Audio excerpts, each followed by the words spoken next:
Yes, আপনাদেরকে joint CP crime brief করে দিয়েছেন।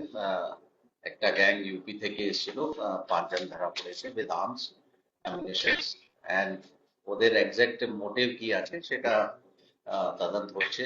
অ্যান্ড যেহেতু আর্মস অ্যামিনিশন আছে, নিশ্চয়ই ক্রাইম মোটিভ হবে, এটা আমাদের ধারণা। কিন্তু ডিটেল আরও পাওয়া যাবে যখন ওদেরকে ফার্দার রিমান্ডে নিয়ে আমরা ইন্টারোগেশন করব।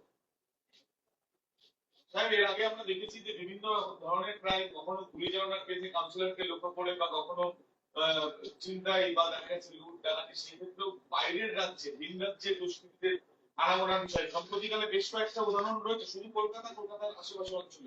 তাহলে এটি কোনোভাবে আটকানো যাচ্ছে না এই ধরনের একটা ঘটনা, যেখানে কোন রকম ভাবে আমরা দেখলাম কাউন্সিলরকে গুলি চালানোর চেষ্টা হয়েছে? এগুলো আপনারা ধরপাকড়ও করছিলেন, কিন্তু কোন জায়গায় সমস্যা হচ্ছে যে কারণে আটকানো যাচ্ছে না?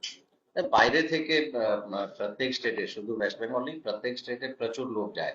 তার মধ্যে ক্রিমিনাল কারা আছে, ওদেরকে কিভাবে চিহ্নিত করা যাবে বা কিভাবে হয়, এটাও মানে আপনাদেরকে এখন জয়েন্ট সিপি ক্রাইম বললেন দ্যাট গতকাল ওদেরকে ধরা হয়েছে, কিন্তু এই ইন্টেলিজেন্সের যে প্রসিজার আছে ওটা শুধু একদিনের কাজ নয়। নিশ্চয়ই মানে আমাদের কাছে কিছু ইনপুট ছিল, তার উপর সার্ভেলেন্স রাখা হয়েছিল, অ্যান্ড যখন এখানে ওরা এসছে, ইনফরমেশন ম্যাচিওর করেছে, তো ওদেরকে ধরা হয়েছে। তো তার পিছনে কি ব্যাকগ্রাউন্ড আছে আর কিভাবে আমরা অপারেট করি, শুধু আমরা এখানে নেই, আমাদের টিম বাইরে গিয়ে বিহারে রিসেন্টলিও আমাদের একটা টিম গিয়েছিল, ওখানে প্রচুর দুটো জায়গায় আর্মস ম্যানুফ্যাকচারিং ইউনিট বিহার পুলিশের সঙ্গে রেড করে অনেক সিজার, ওখানে ভালোই সিজার করা হয়েছে এই বছরের বিগিনিং এ। তো এইরকম আমরা কাজ আমাদের টিম করে, কিন্তু তার পিছনে ডিটেলস কি আছে সেটা শেয়ার করা মুশকিল আছে। বাট ইয়েস, বাইরে থেকে কোন স্টেট থেকে কিভাবে ক্রিমিনাল কোথায় অপারেট করতে যাচ্ছে এর উপর প্রচুর কাজ করে পুলিশ, এন্ড যখন ইনফরমেশন ম্যাচিওর হয় তার উপর অ্যাকশন।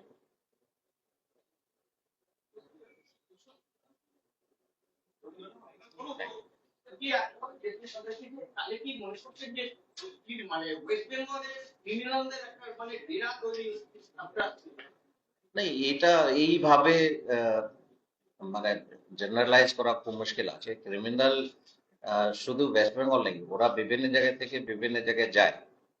তো সেটা মানে ডিপেন্ডিং অন মানে স্টেট পুলিশ কিভাবে অ্যাক্ট করছে বা আমাদের টিম কিভাবে অ্যাক্ট করছে, কতটা ইনফরমেশন আমরা পাচ্ছি, তার উপর মানে তার বেসিস করে আমরা অ্যাকশন নিই। কিন্তু শুধু এটাই বলা কি মানে বাইরে থেকে শুধু ওয়েস্ট বেঙ্গলই ক্রিমিনাল আসছে, এটা ঠিক নেই। স্যার, লাস্ট কিছুদিন আগে যে কাউন্সিলরের উপর অ্যাটাক হয়েছিল, ওটা কি টোটাল যে গ্যাংটা আছে সেটা কি এখনো পর্যন্ত অ্যারেস্ট, বা মেন যে আই মিন চক্রী, মেন কনস্পিরেটর কি জন্য? মেন লোককে আমরা ধরেছি, আপনাদেরকে হয়তো ব্রিফিং করা হয়েছিল, অ্যান্ড ওই কেসে হয়তো একজন বা দুজন বড় বাকি আছে যারা ছিল ইনভলভ, এন্ড আমাদের কাছে ডিটেলস আছে, কিন্তু আমরা ওর ডিটেলস মানে ফার্দার শেয়ার করছি না।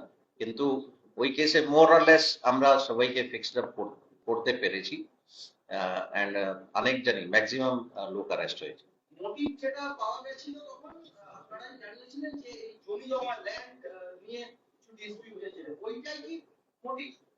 মোটিভ এক্স্যাক্টলি মানে কি কারণ আছে সেটা এই মুহূর্তে আমরা বলছি না, কিন্তু মেন যেটা আছে দ্যাট দে ওয়ার পেড, মানে পেড, ওদেরকে টাকা দেওয়া হয়েছিল, সেটা তদন্তে এসছে। স্যার, এই কেসে একটা জিনিস হচ্ছে, এত আর্মস আসছে বিভিন্ন রাজ্যের বিভিন্ন জায়গায়, দেখা যাচ্ছে কলকাতা তো এই বৈঠকখানা বাজার থেকে 2.5 মাস আগে উদ্ধার করা, এবং গতকাল আপনারা উদ্ধার করেছেন 5 জনের কাছে দুটো আগ্নেয়াস্ত্র এবং কিছু গুলি। এই যে আর্মস গুলো আসছে, বিভিন্ন নজর তারা খাচ্ছে, যে কোনো দিন তো একটা বিপদ ঘটতে পারে, মানে এইগুলোকে আটকানোর কি কোনো আলাদাভাবে কোনো ব্যবস্থা আপনারা ভাবছেন? এটা ডিটেলস মানে কিভাবে আমরা কাজ করি এটা বলা মুশকিল হবে এই প্ল্যাটফর্মে। বাট ইয়েস, অলমোস্ট এভরিডে এইগুলোর রিভিউ করা হয়, অ্যান্ড বাইরে থেকে বা স্টেটে যারা ক্রিমিনাল অ্যাক্টিভ আছে ওদের উপর কিভাবে নজরদারি রাখা হবে, হোটেলস লজেস বা অন্য জায়গায় রেন্টেড বাড়ি নিয়ে কারা থাকছে and ওদের উপর কিভাবে সার্ভেলেন্স রাখা হবে, এইগুলো ডিটেলস আলোচনা করা হয় and ডিটেলস ইনস্ট্রাকশন দেওয়া হয়। Sir, I have a question from another issue. One more question, sir. Transmit sir যেটা বললেন যে এদের কাছ থেকে ডকুমেন্টস কিছু পাওয়া যায়নি, বাট এরা কলকাতা সারাউন্ডিং এরিয়ার একটা লজে স্টে করেছিল লাস্ট তাহলে সেখানে তো